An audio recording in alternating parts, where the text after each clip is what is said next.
It's Thursday, it's noon, and that means it's time for Closers right here on Man Cave Sports Network. I am James the Greek, and with me as always, the titan of Top Velocity Pro, the former first-round pick for your San Francisco Giants, and proof that bald is beautiful, Mr. David Ardsma. DA, how are you, buddy? Did you practice that, or did that just like on the fly? Written down. Written down. That's the titan of Top Velocity Pro. I love it. Great. I am doing wonderful. It is another beautiful Thursday. It is a little chilly here. It is 48 degrees here. But remember 2 weeks ago was 85. So this is a big big drop. When it's kind of cold all the time, that's when you get over it. But now it's such a big drop off. Like I went to the Cowboys game this last Sunday, and yes, which was so cool to see Jerry's World and stuff like that. You start realizing like football stadiums are all kind of the same. They're beautiful, they're great, like when they're all done right and all this stuff. But we walked in and it was like 60, and we walked down and it was 24. Like that was a massive drop off in temperature. That was not fun. I love hearing you complain about the weather since you're an Arizona person, and when it's 46, 47 degrees. It was 18 here yesterday in New York. I don't want to hear any garbage. Yeah, but it's been 18. It's not like it was 65 and then went to 18 type of thing. That's the problem. That's what I'm trying to tell you. Now, listening to me, James. It went from 35 to 18. What do you want? It's still a jump. All right, whatever. I do want to mention real quick, you went to the Cowboy game. I don't know how you're going to take this, but it was the first time that I was really hot for your wife. I'm taking that as a disrespectful comment that my wife hadn't been hotter. But then it also makes it kind of weird that you're into the Dallas Cowboy cheerleaders when you're a Jets fan. I feel like that's like I feel like there's something wrong with that. Your wife was wearing the full-on cowboy cheerleading outfit. She looked good, bro. I gotta tell you. So we got invited to a friend's 50th birthday. Tara Rickland. It was awesome. And so like it's so much fun. They invited us out to Dallas, so we basically just had to get a flight and the hotel. Took us on a bus. We went to dinner. It was an incredible dinner. Took us on a private bus to the game. They had a suite that was absolutely ridiculous. But they told all the girls, you got dressed up in all cowgirl stuff, like rhinestoned out, like just like kind of ridiculous cowgirl stuff.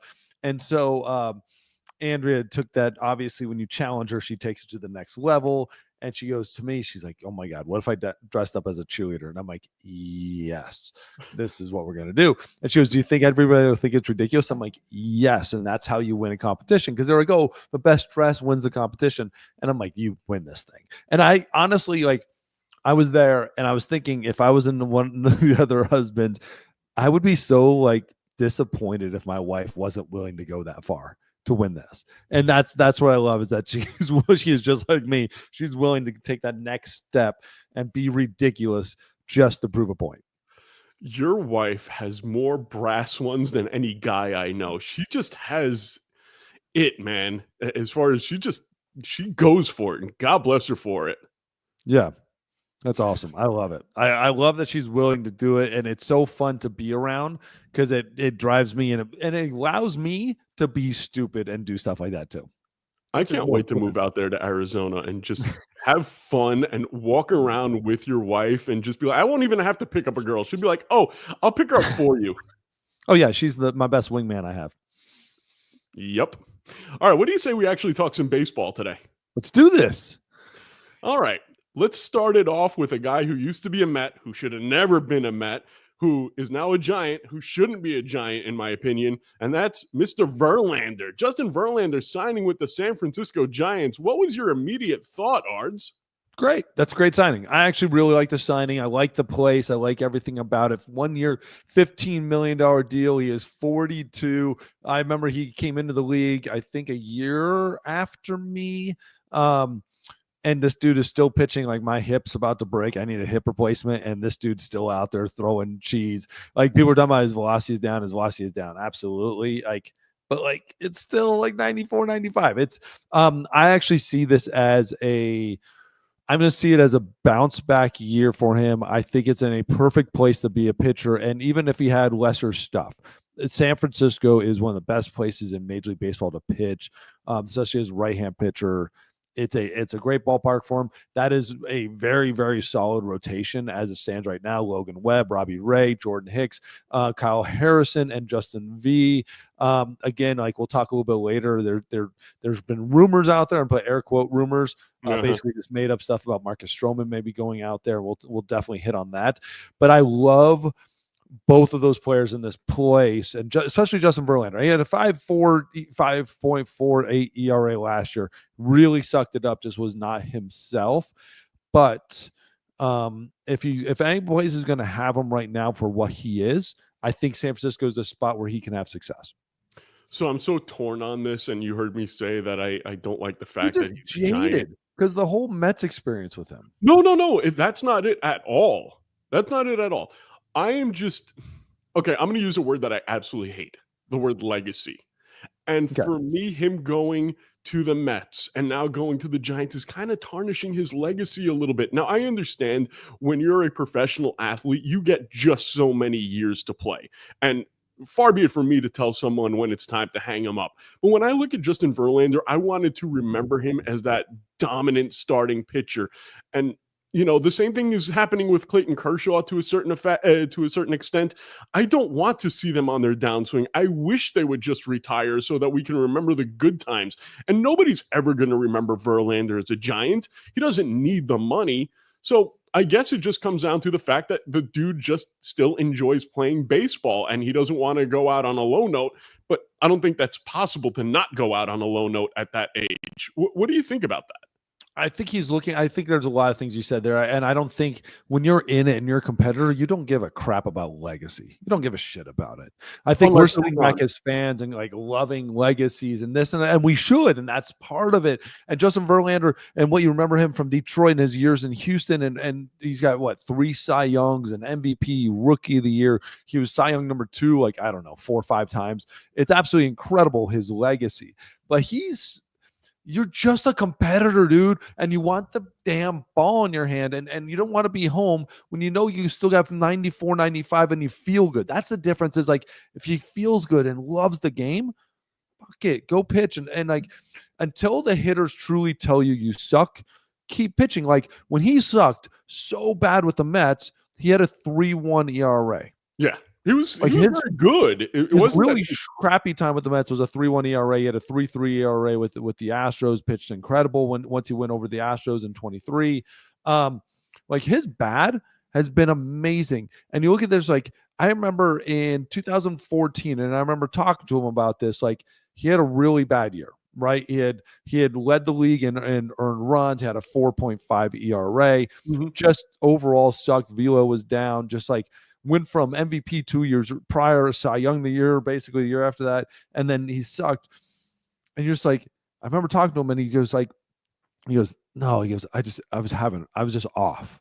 He goes, I've got to figure it out. And he came back next year, pitched amazing, or pitched well with Detroit the next year, not incredibly well, but pitched well, and then was right back on that horse, Cy Young number 2 in a year after that, in 2016, then does his thing.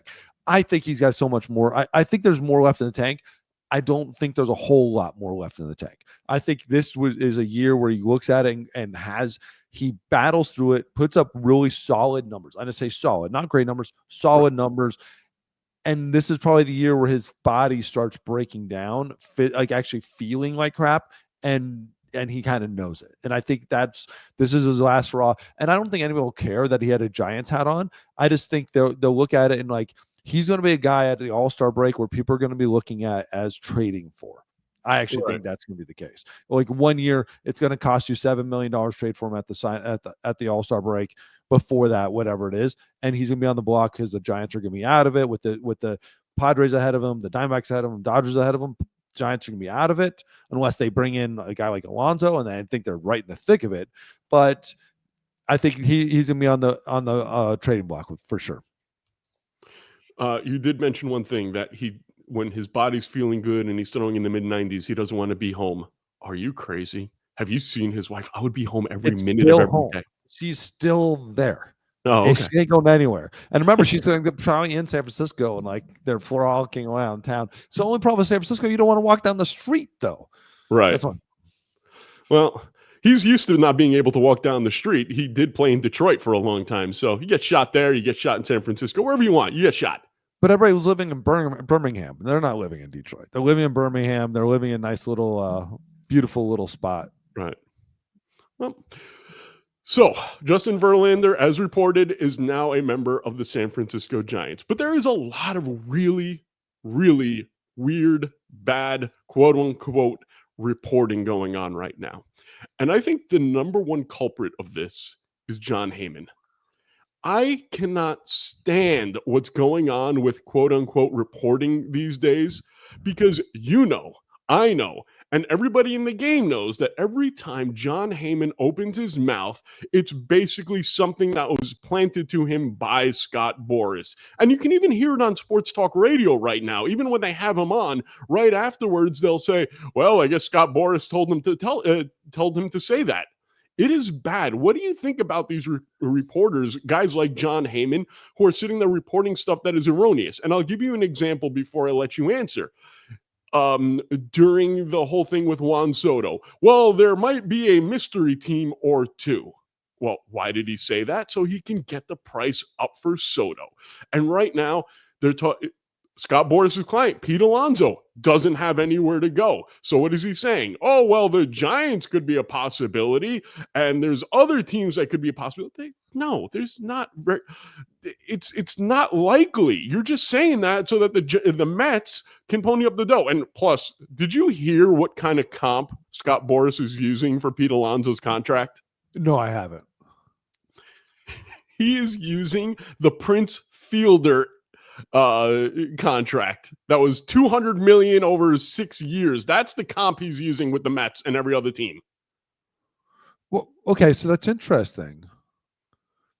They offered him 90 over 3. That'd be 180 for 6. It's really not that. It's not that far off. It's just like, it's how do you use that contract? That was a long time ago. Yeah, exactly. It was, and nobody has come even close to that. So he's going backwards to try to find a contract for a lot of money because first basemen aren't that valuable. But again, I don't want to talk about Pete Alonso. I want to talk about this erroneous reporting going on right now. What do you see? Because right now I'm sitting here and I'm seeing all these people with articles online and these podcasts, and we're one of them. But the difference is we've actually been in the game. I've been, a producer, reporter, talk show host for a long time. You were actually a player. When you hear this kind of stuff, do you just roll your eyes? So he signed a 9-year, $214 million contract. Ended up being an AAV of 23.7. Okay, but it was a 9-year in 2012, so that was 14 or whatever it was, 13 years ago now at this point. What did I say, 6? You said 6 for over 200, but again, 23, like 9. He's not gonna get 9. Like, and you're a 30-year-old first baseman, slow. I like how everyone now talks about how he's slow and he's an average first baseman. Like, yeah, dude, and Juan Soto's fat. I mean, it's ridiculous. It's funny how you don't talk about any of this stuff until you want to talk about bad, until you want to say, oh, why he's not getting a contract. Like, every first baseman in the game is slow. And if you have a fast first baseman, they don't hit for power. Like, correct. Like, what do you want to talk? Like, Freddie Freeman, God, he's so fast. No, you never bring that up. You're like, oh, great contact ability. Like, okay, by the way, like, no, only one player in Major League Baseball's hit more home runs than him since he's been in the league, which is Aaron Judge, like the prolific, historic home run hitter. Like, let's pump the fucking brakes and realize, like, first base he's doing exactly what first basemen do: be a little slower, hit a watch power, and he's really not that bad first baseman. Like, he's really not that bad. Like, he does everything he needs to do at first base. He's not Christian Walker. We'll let that be. But Jon Heyman, I want to be careful what I say here. Do I believe that the Boras Corporation is in his ear? 100%. Do I know if all the tweets are about Scott Boras? No, I don't know that stuff. Like, we don't know that. But it does, some of them bring up some very interesting points where you think, like, I would say this: if I was Scott Boras and I'm trying to drive up money for my client, the tweets that Jon Heyman are writing are type of thing that I would want out there. And Don't get that's me only wrong. problem. I'm not blaming Boris by any stretch of the imagination. I would do the same thing if I was an agent. I would do the same thing. I'd try to get guys. I tried to manipulate everybody. I absolutely could try to drive them up money. I just hate this time of off season. I love the beginning of the off season. I love the end of the off season. I hate this point in the off season where there's nothing to write about. So everybody just throws a bunch of crap against the wall, and everybody says the little extra word is, or the other little extra little phrase, but there are other teams interested. Or there's a mystery team, or this. That's always cover your ass language. Like when I'm wrong, it's the mystery team. And so like when they sign with the other team that's not on the list, they go, see, I told you there was a mystery team. Like, oh, I was right. No, dude, like own it a little bit. Like I get it. Like maybe start off every tweet by saying, hey, there's always things we don't know, who knows in there. But I am saying it right now. He's going to sign with whoever. Like at least John Heyman will never live down the Aaron Judge comment. Like the Aaron Judge with him, like he'll never live that down. But I hate it when they just throw the stuff out there like, oh, this is the reason this happened. This is the reason this happening. And but there's a mystery team. So I hate that stuff. By the way, we have a comment. Somebody's watching us streaming right now. Yes. Sam Kim said, giving Alonso a 6-year plus contract is crazy given his recent progress. Most teams agree and why he's still on the market. And I agree with Sam. He's 100% right. 6 years for a guy who's 30 years old, whose numbers have gone down, is ridiculous. Not saying that the Mets shouldn't sign him. They definitely should. So Sam, I'm going to say this, and I thank you for commenting. Awesome. I love it. I don't think a 6-year contract is too unreasonable. I just think the 6-year contract with the amount of money they're probably looking for might be a little unreasonable. At the same time, the dude's been in the league for 6 years. He plays every single day. So you're paying for somebody that's going to be on the field. You're not paying for somebody that's off hurt, doing this, doing that. Dude, the guy was 162 games, 154 games, 160 games, 152 games, 161. I think in the COVID year, he had 57. I think they only played 60. Like no one did 60 games like that year. So like 57 is absolutely ridiculous. Like he had a down year. His average went up 23 points. Like he had a down year. His home runs went down by 12. Like that's not he still hit 34 home runs, and the year before 46 and 40 and 37. So 34 isn't that crazy number in there. And like he's hit 260, he hit 217 last year, and we thought this was a good year with 118 RBIs and 46. He did better average wise. Like everybody wants to give Lindor credit for like taking the team on his shoulders and MVP candidate. And yeah, Lindor. Alonso was still there doing it every day.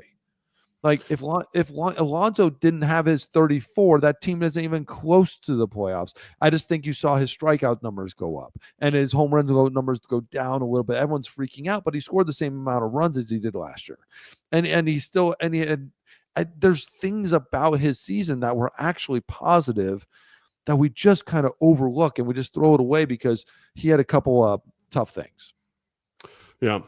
Wanting to move on from Alonso, you mentioned that during this time of the season, people are just throwing crap against the wall. I was reading an article yesterday by Zach Reimer, who I've never met. I don't know him. I have nothing against the guy, but it's very obvious that he is one of these guys from the outside looking in, trying to come up with ideas. He was talking about what the Yankees should do with Marcus Stroman, and he cooked up some trade proposals, and some of them were the most absurd things I've ever read.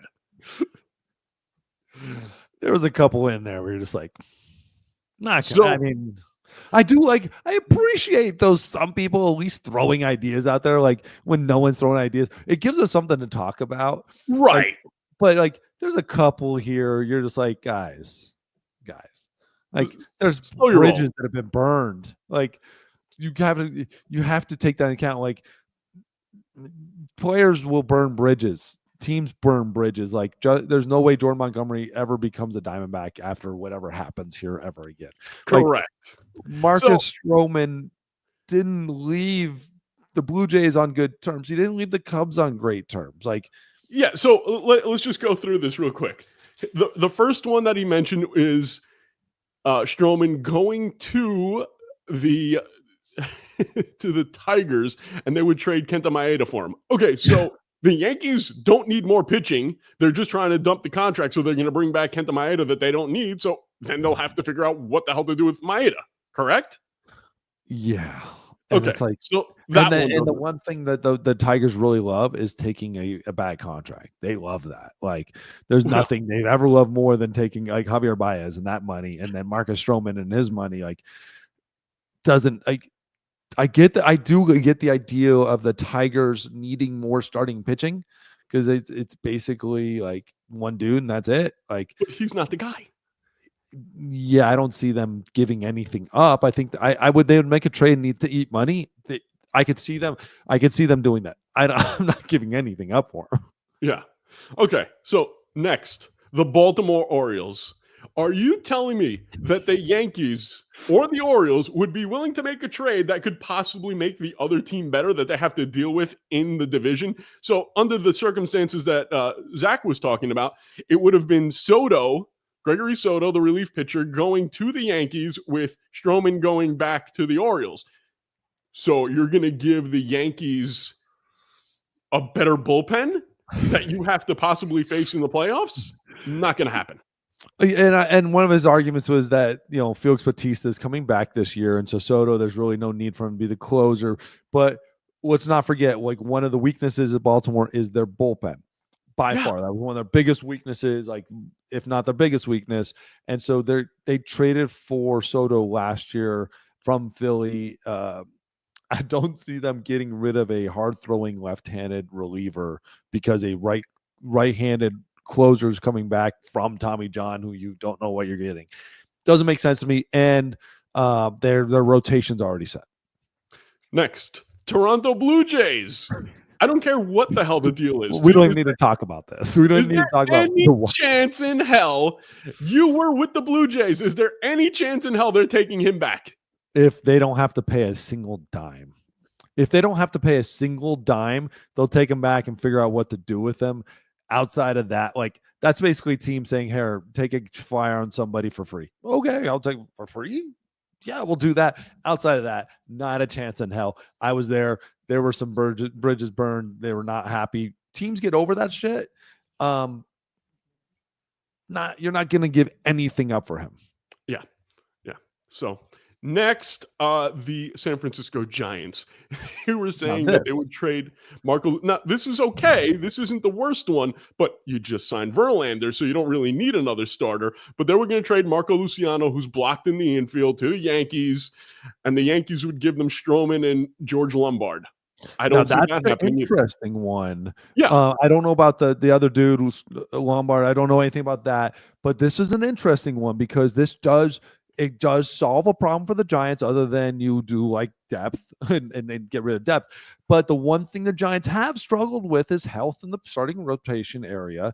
And it gives them maybe a long depth guy in the bullpen. So if you're sitting there going, Robbie Ray, we don't know if you're going to be healthy. Logan Webb's had a lot of innings on his belt. Justin Verlander, don't know what you're getting here. Jordan Hicks, that's one thing he mentions. Maybe move him back to the bullpen and let him be where he's really good at instead of pushing the starting rotation thing. But like, this is the first one I sit back and go, interesting. Yeah. Now again, the Tigers are interesting too, but I don't see them giving anything up. I see them taking taking maybe 10 million on that contract. But this one actually, I might have some play. He's a sinker baller in a sinker baller ballpark. Yeah, it's a good fit. It's a good fit. I don't know how he would deal with being in San Francisco. I think it would all be perfect, dude. I think he's more California than you think. He's obviously built. He's a New York guy. He grew up in Long Island. Yeah, but his attitude is he's a yoga. He'd be on the he'd be out there in the park doing yoga. People would dig it. People would love it. It fits. Actually, I think he'd be perfect in San Francisco. I do like this one. Okay. The next one, the Chicago Cubs. No, just hard no. They had Stroman. He pitched Cy Young level for the first half of the season. They could have given him an extension. Not only did they not give him an extension, they were looking to trade him. He's not going to Chicago. It's not happening. And he kind of was a little douchebag while he was hurt. Like, no, douche gonna douche. Cubs found out they don't want him. Uh-huh. And finally, the last one, which is interesting but unlikely because of the names that they're doing. They're saying that the Yankees would give Marcus Stroman and the Padres would give up Luis Arias. And that's possible, except for the fact that we've heard over the last week or two that all the talks between the Yankees and the Padres for Arias have gone down. And I can guarantee you that the first person that Cashman threw out there was Marcus Stroman. And they said, huh? Hell no. So their rotation right now, Dylan Cease, Michael King, incredible. Yu Darvish, amazing. At some point, he's 38. It's going to catch up at some point. Randy Vasquez and Matt Waldron. So they have a little at the end of that rotation there. Definitely they need some pieces. So I understand Singerbauer, San Diego, West Coast. I get it. Makes a lot of sense. Suarez in the back of the bullpen has been really solid. There's talk here, but I don't see in any possible way Padres giving up Luis Arias. The value of him getting on base is a lot more than a Marcus Stroman in the back of the rotation. I see it, but like having Luis Arias on base gives Tatis, Jackson Merrill, Manny Machado, Cronenworth, Bogarts somebody to hit in all the time, even though it's station to station to station. But like it worked, and like for me, I'm not screwing with that lineup, man. Like I get it. People don't give Luis Arias much value anymore because he's not like hitting home runs and stealing bases and doing all this stuff. But he has a lot of value, like for getting on base. There's still value there. And in San Diego, one place we know they love their dudes that get on base. They love guys that base just hit the ball. Luis Arias is that dude.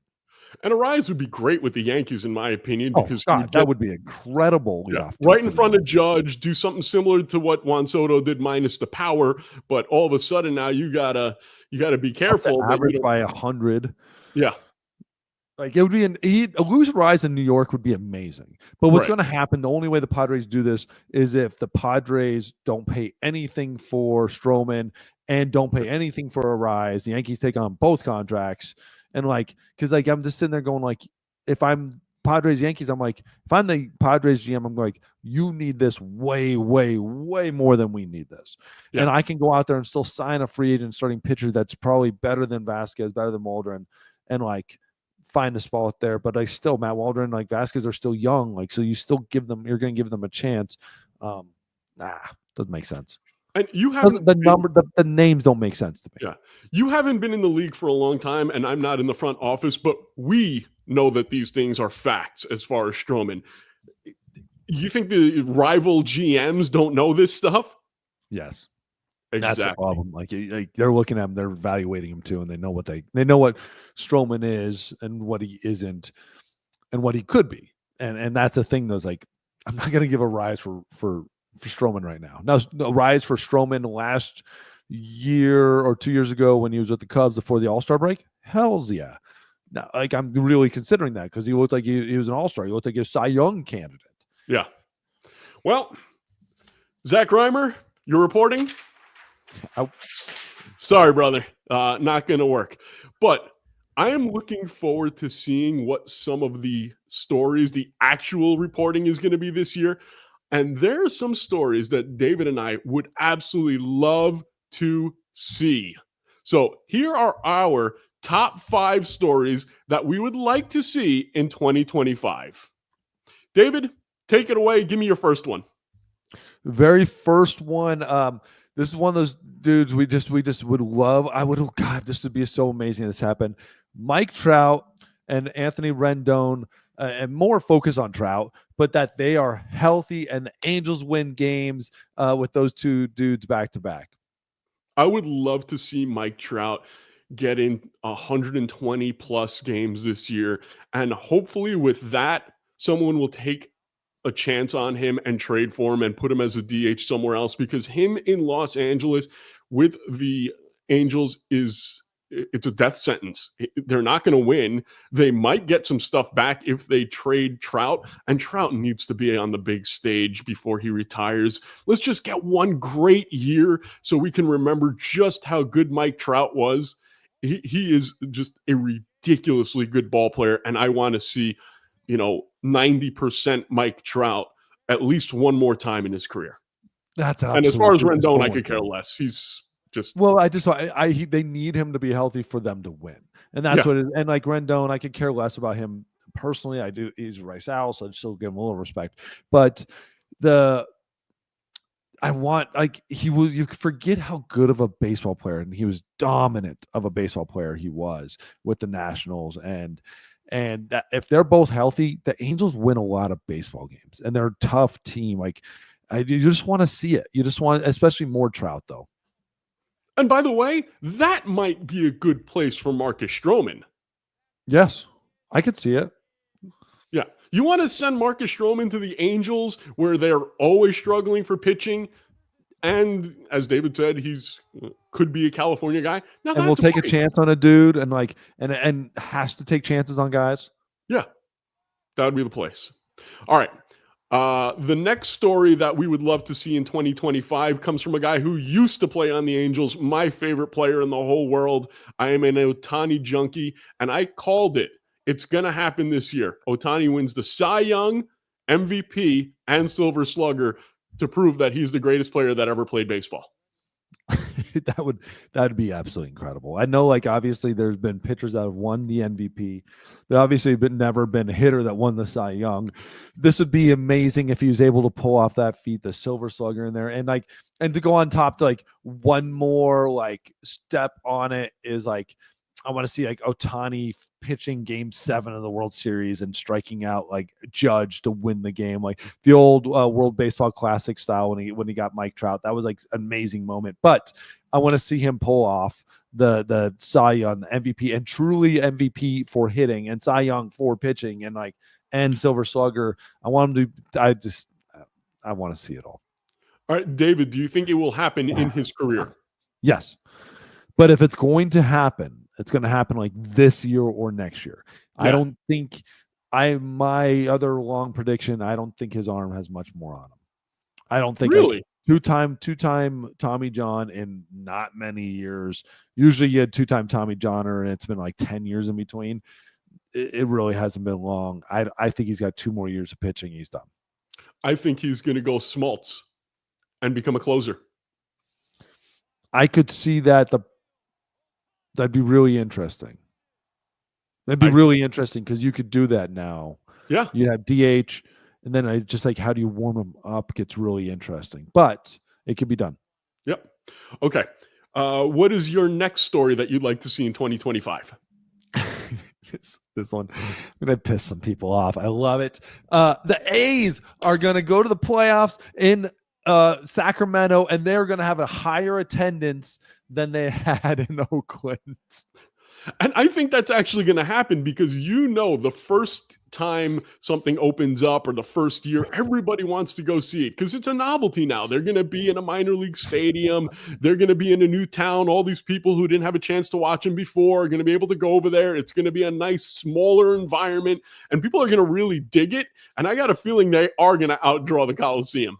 They're going to outdraw it. That's really the prediction here, but they're not going to make the playoffs. That's just kind of fun. But I think they're really going to outdraw their attendance in Oakland. It's going to be difficult, but I do think the people in Sacramento love this team, and they are generally Oakland based. But I think you're just going to go there because it's going to be affordable, like baseball, Major League Baseball in a town that actually is baseball crazy. And I played against Sacramento a lot.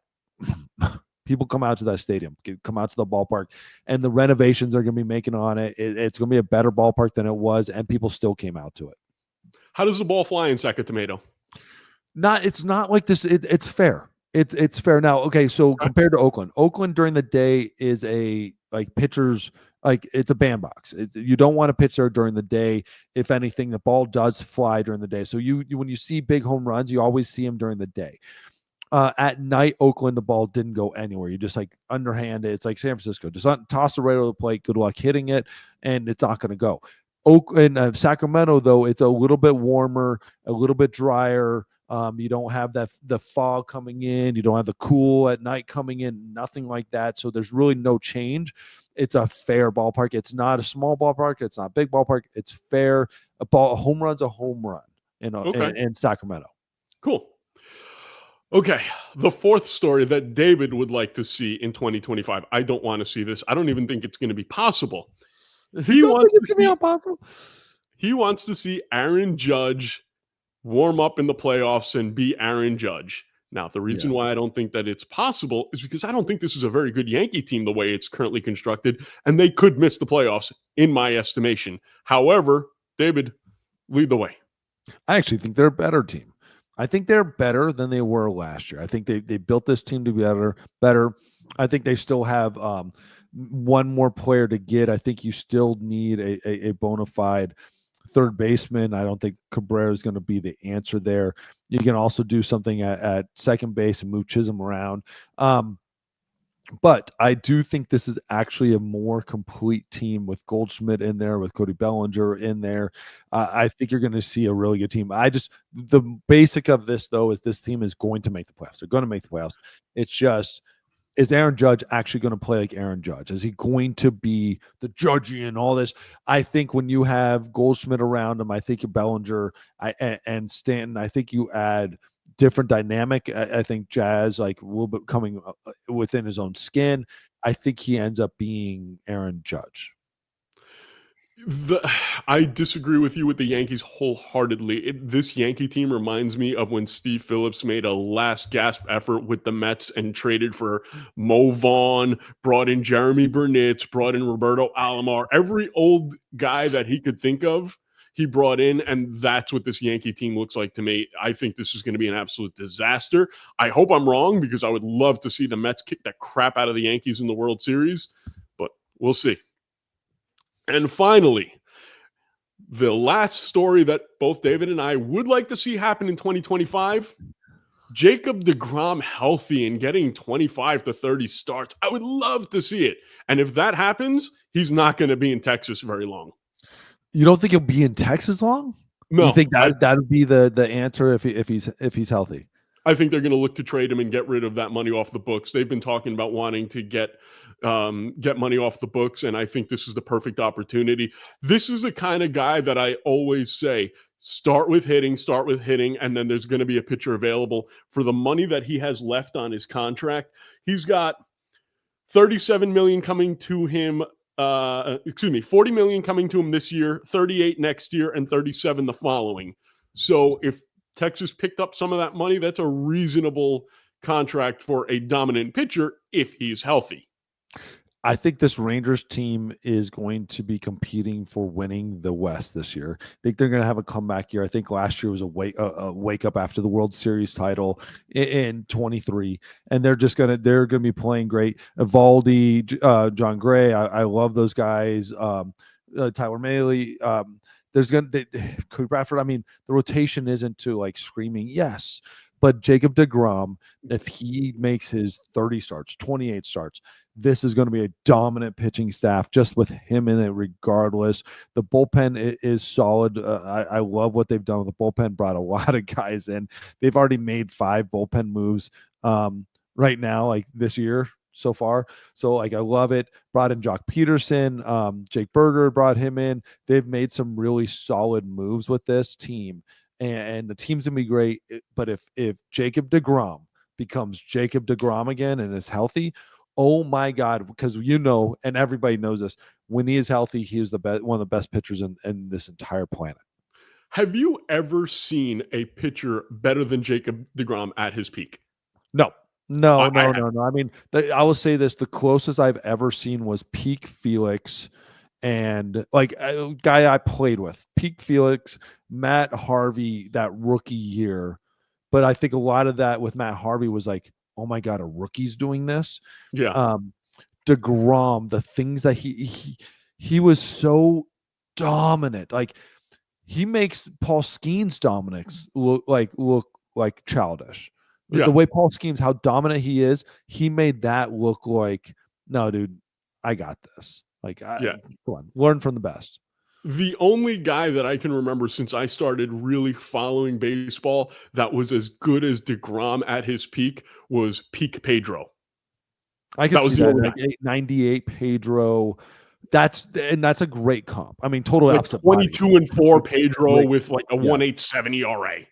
And like, it's crazy because like you compare those numbers to like some of the greatest pitcher numbers ever. Like, there's some guys that have had better years, but it's that pure, just 3 pitches that are just by you. I can just play with you. It's like giving up a run was like, I'm bored.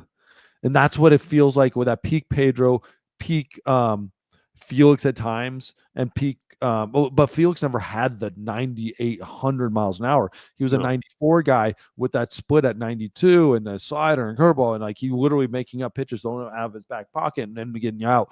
He would get you out. DeGrom, it's like he's playing a different game and you're just trying to catch up. Pedro, DeGrom, and Randy Johnson, the three best pitchers that I've ever seen play in my lifetime. I always felt like the one thing with Randy, I always felt like he was flirting with throwing strikes. Like he was always flirting with, can this be a strike? Like it's going to be good. It's just like, is it going to be a strike? And he got good enough where you saw like DeGrom, it's like he's hitting a fly on a gnat's ass every single pitch. Wait, and like what? Pedro was doing that too, where you never hold felt on, like stop, they were. stop Hold talking. On. What the hell was that? You never heard that before? No, say that again, because I've never heard that. That was brilliant. A fly on a gnat's ass. Fly on a gnat's ass. So like your control is so damn good, you can hit a fly when you want to on a horse's ass or whatever, right? That's like, crazy. Okay, continue. I'm sorry. It's just an old pitching term. Like it's just old pitching term. Like Randy to me was overpowering, but still had that wildness where it could be 4 balls in a row and he didn't know why. Where DeGrom and Pedro at the time, like it was 4 balls exactly where he wanted. Yep. Every single time. It was like command of Maddox and Glavine, stuff of a closer. You know, it's like peak Eric Gagne, I would say, is the one. Peak Eric Gagne in 04 is like as dominant. Yep. And there's no closer I've ever seen more dominant. Like Class A, yeah, amazing. Like all these guys, K-Rod, amazing. Like you just name them, amazing.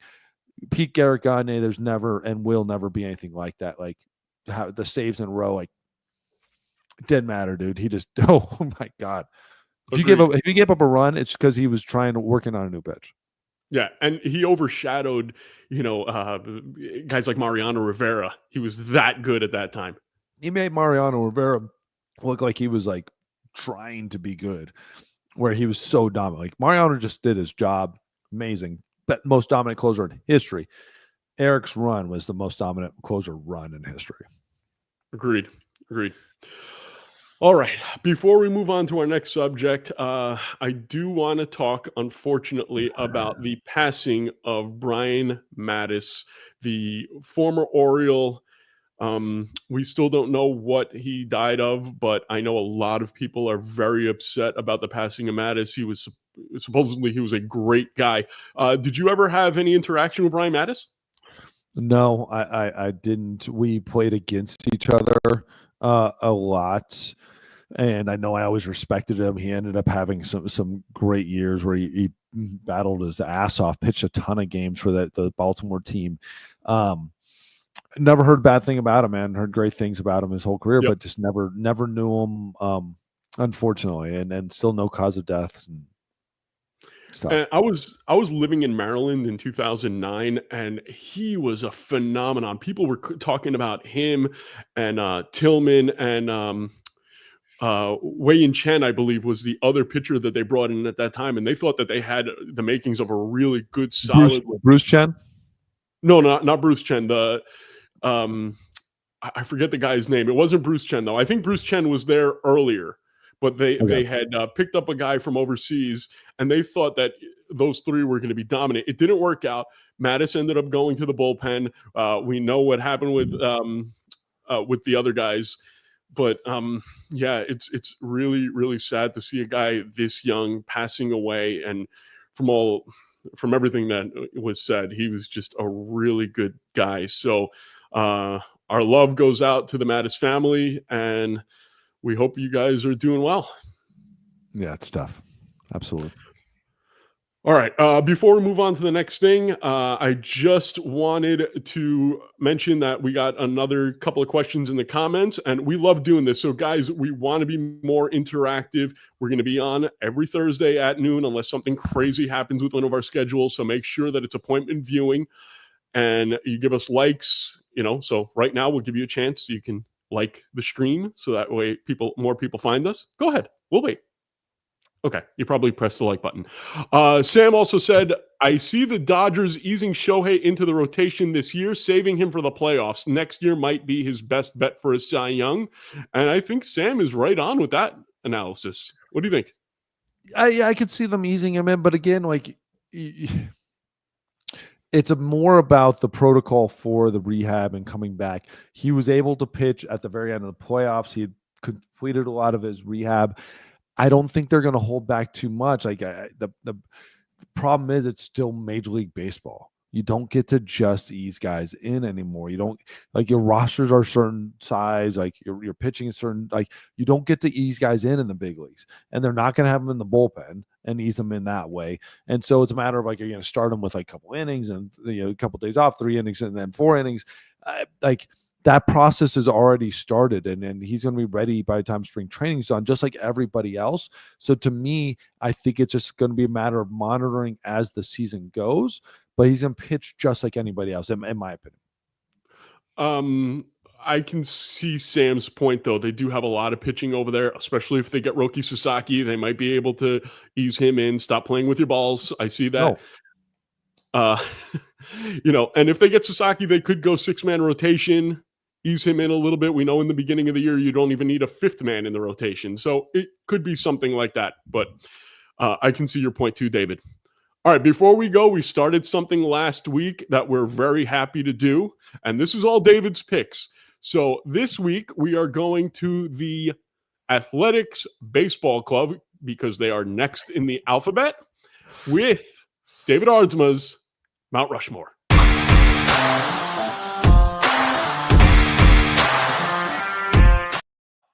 The hair on those statues, just better than mine. God, that hair is so good. Yep. All right, David, who's your first guy on Mount Rushmore? My first guy, so the A's, the Sacramento A's of Oakland, California, future Las Vegas. Just call them the ABCs, baby. the ABCs. So this is a tough organization. The thing about this organization that's really tough is that they're old. They played in Philly, Kansas City. A lot of like incredible ball players to pick. Is actually one of the tougher ones that I had because I've done a bunch of them now. This is one of the toughest. The Dodgers. I don't know who. There's a reason you did a bunch of them. You want to explain why that reason is? Yeah, because you're a dick. Why am I a dick? I tell you to do something and it takes you 5 days. We're trying to get video for these players and you're sitting there like, oh, it's not going to take you that long to get video, so let me do it 20 minutes before the show. No, nothing like that. It wasn't like that. It was, what was it, yesterday? Yeah, yesterday. 3 days ago. And then I'm sitting here and I'm like, okay, cool. Like, you know what? I'll start doing a bunch of them because it's actually kind of fun. And I'm calling people who like these teams. I'm asking them who they think, who they pick, and all this stuff. And so my father-in-law was helping me a lot with the Cubs and the White Sox, but really the Cubs. So, Ron, what's up, Ron? Shout out to the father-in-law, Ron. Ron's great. Ron's the best. All right, so my very first player on the A's, their historical Mount Rushmore, we only get 4, which makes this one tough. Lefty Grove. Lefty Grove. I didn't know a lot about him before we started this whole thing, but you can watch the highlights right here. He's facing Babe Ruth, and he's making Babe Ruth look like an idiot. He's swinging out of his shoes. The dude obviously has some velo for back then. I don't know how hard he's throwing. But you got to look at it. He's throwing at least 90. I don't know. It's so hard to know on the velocity wise, but it looks like versus a lot of guys, he's actually really using his body. But this dude won 5 ERA titles with the A's, led the league in strikeouts for every 7 year that he was there. For the first 7 years he was with the A's, he led in strikeouts, won back-to-back World Series titles, 2 pitching triple crowns, earned an MVP, and was inducted in the Hall of Fame. Obviously, this dude was an absolute stud, and dude, that's incredible mechanics for today. You never see that in video. Like, you don't see that in video with guys, and there's a reason why he led the league in strikeouts, because he was pumping Ched probably. Yeah, he was, man, you look at the video and you just look at, he just pitches differently than the players from back then. You could tell that he was a more modern style pitcher, and that's Love it. really cool to see. Yeah. So he's in the Mount Rushmore. Again, these aren't like 1 through 4 or anything like that, Right. but this is Just guys. All right, yes. the next guy on David's Mount Rushmore, Big Oh, Mac, Mark McGwire. yes. Big Mark McGwire, absolute stud. Mac. The dude revolutionized the game in the 80s when he came in, and like his power was just different, right? Him and Jose Canseco, the Bash brothers. Oh, dude, look at those forearms. And that was when he was small. Yeah. Like when he was like compared to when he got a little older with the end of the years with Oakland and with St. Louis. The thing about him, like from a number standpoint with Oakland, there are guys that had better numbers over their career, guys that probably lasted longer. The thing about him for me is, and the thing about Mount Rushmore isn't necessarily they're the very best player to ever play for the organization. They had the most impact, and then his impact in the 80s and what he did with Bash Brothers and how he changed the home run viewpoint, absolutely incredible. All right, we'll get back to this in a second because you said some things that I don't want to bury the lead here. The next player on your list, Mr. October, who didn't do it in October for the A's, Reggie Jackson. Reggie Jackson was like everything for the A's. So it's so funny. Like he's so remembered as a Yankee, but his A's time, the time he was there was so absolutely incredible. I mean, shit, he played 1,300 games for the A's. That's all? Right. Again, 269 home runs for the A's, almost 800 RBIs, 200 some doubles. But MVP, he was an all-star 6 times. He won World Series with them. And the thing with him with the A's is like this is what kind of made his career. And during that time, during the 60s and 70s, he was just so absolutely dominant with the A's and part of some amazing teams. Yeah, Reggie Jackson. It's so bad though. When I look at Reggie, I don't think of him as an A. It's so bad. I think of him as a Yankee first and then as an Angel, just because I picture him saying, "I must kill the queen." Yes. The Naked Gun movie. So now he could have killed OJ and saved a lot of people some heartache, but he had to go after the queen.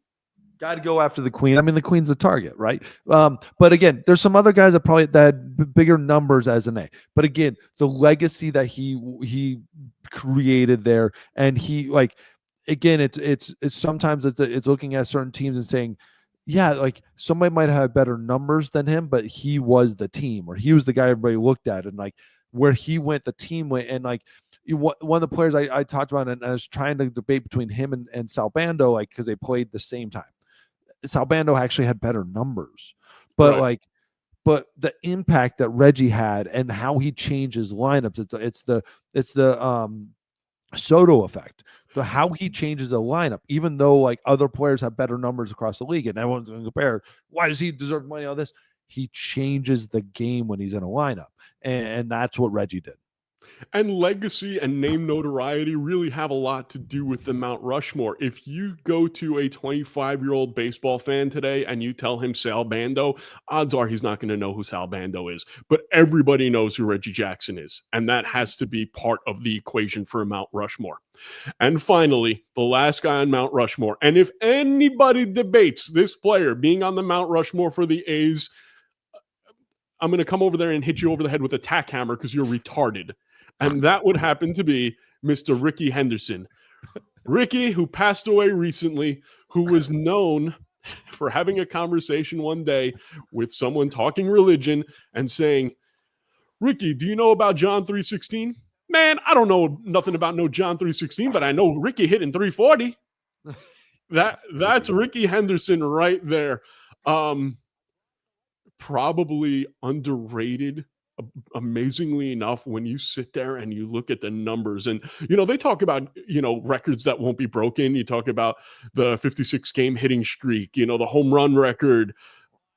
Anybody who thinks that Rickey's stolen base numbers are going to go away anytime soon is out of their mind. Out of their mind, absolutely crazy. And like, so while he was with Oakland, he stole 867 stolen bases. He's Major League Baseball leader in stolen bases, Major League Baseball leader in runs. When he retired, absolutely incredible what he did. MVP. He led the league in hits, led the league in runs a couple times, stolen bases. Like every time, like the amount of stolen bases like players today would have to even compete. It's like, and people are talking about like it's like 70 a year, guys. We're like crazy if you get 50 stolen bases. That's like insane. You'd have to do 70 a year, and it's absolutely amazing the numbers he did and the impact he did. And I'll never forget as a kid when he stole third and he's holding at the base, like that image is like ingrained in my brain. And again, you're talking about players with impact on games. Like he had some of the most impact you would ever have on a baseball game. You know, I said that he's underrated overall. Do you think he's a top 10 player in baseball history? Because I do. Just his combination, longevity, combination of speed, power, his longevity, his defense. There was nothing he couldn't do. Nothing couldn't do, and he wasn't scared to tell you he could do it. No. You talk about a guy with confidence. That's the guy right there. Yeah. The only problem that I have with your list is I might have taken Mark McGwire off, and I probably would have put Jose Canseco on. I think he had more of an impact for Oakland. First guy to go 40-40. I remember when the A's were in the World Series, they weren't looking at McGwire. McGwire was Robin to Canseco's Batman. I think he had a bigger impact than McGwire in Oakland. Guys, in the comments, please let me know what you think about that. You know, go onto the comments later on. Tell us what you think about the Mount Rushmore, and would you put Canseco on that Mount Rushmore? I am a big Jose Canseco fan. I'm not an apologist for that. The guy was a great baseball player, and was honest. Everybody wanted to badmouth him, wanted to blacklist him, but the dude was honest later on in his career when he was talking about the steroids. Yeah, you're wrong. You're wrong. No, but again, that's a tough one. That's an incredible debate there, because he might have had more impact on those couple teams and the steroids and home run 40-40, all this stuff. But like, I don't know. I think when it's all said and done, we're looking back at it now, and they said, okay, who had probably more of an impact as an A? Like, who do A's fans think had more of an, like, who do A's fans, who would they put on? And I think McGwire means more to the organization, and like Canseco was the flair to McGwire's consistency. And like, I don't know, like maybe I'm wrong there. And again, I didn't grow up an A's fan and all this stuff, but like there's so many players though that were so good in this organization, like Jimmy Fox. Oh God, he should have been on there. My God, like how do you? And I'm sitting there looking at this and going like, Jesus, he had 339 as an A, 302 home runs, over 1,000 RBIs.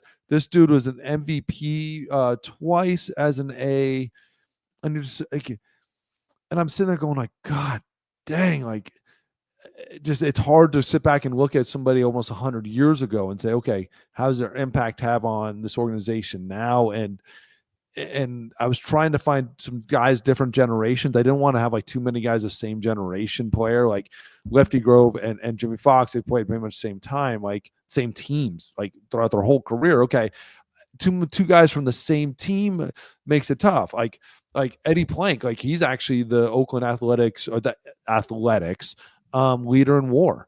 You know, like the dude had a 2.39 ERA over 14 years, almost 300 wins. Like, but I was looking at that, like 300 wins back in like 1900. Like, that's not a ton. Like, there was guys having like 400 wins. So, you know, like, I don't know. Like, I had such a hard time with this list. My first man out is Eddie Collins. Eddie Collins was absolutely amazing career there and career with the White Sox. I actually put him on the, we'll talk about, but he's on the White Sox list when we get there. So he's first man out with the A's, but he's actually my first player to be on two lists. But he had an absolutely incredible 337 as an A, you know, MVP as well. Like right before that, those other players, Jimmy Fox, you know, years and stuff like that. Like he led the league in hits for 3 years in a row. Like he won 5 World Series. Like he won 5 World Series with the A's, and it's absolutely amazing.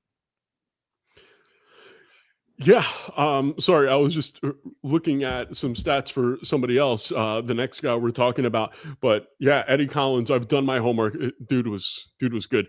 Your player who could get in the future is Brent Rooker. I'm very curious about this because Brent has come around lately and he's 30 years old. I don't see there being any chance that he can get to that Mount Rushmore at this age. If he was 3 years younger, maybe.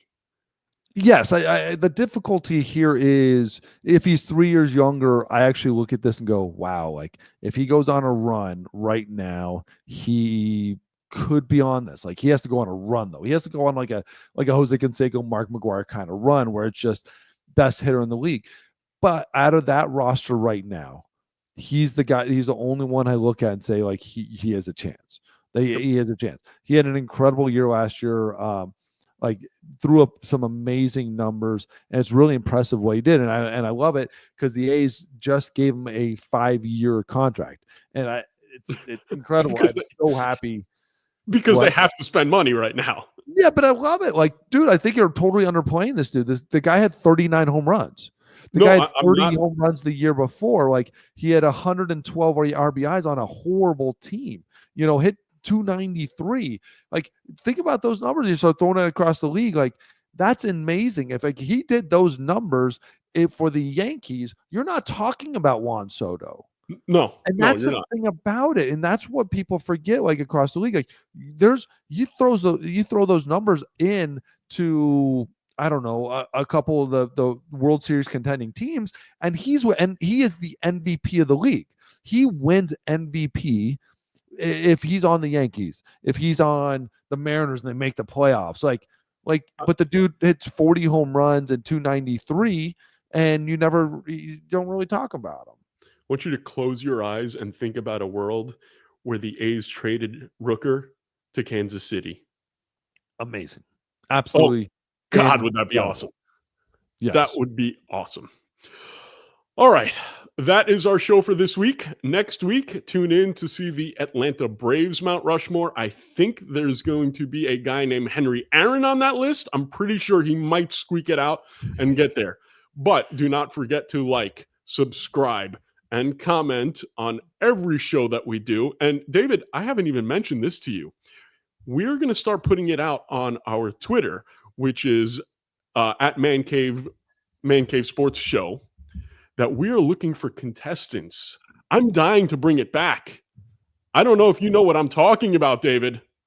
We have to play where we have to we go back and forth. Like are you smarter than Dave the DA?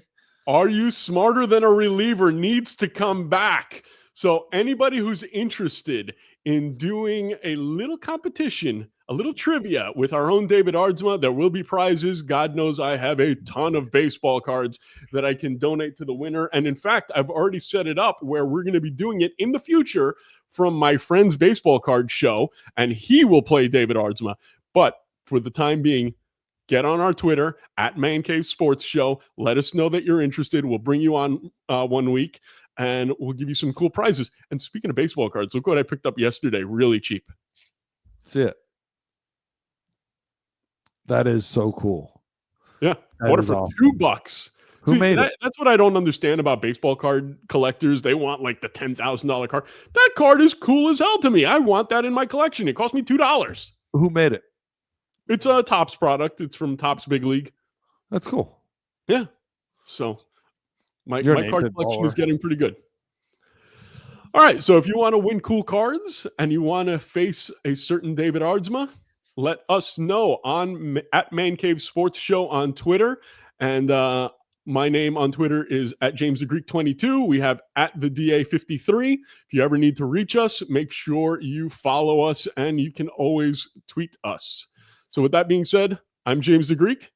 Oh, and I'm the DA, but also let's not forget about Clippy Jones. Oh my God, how did I forget about Clippy Jones? Clippy Jones and I, we're going to have a new show coming out eventually when we have all the fine things done there. But yeah, make sure you go on our channel on YouTube. Check out Ask Clippy Jones. His full name is Clippopotamus Jones, and he just always has some really fun NBA talk. So I'm James. He's David. For Clippy Jones, this is Man Cave Sports. See you soon.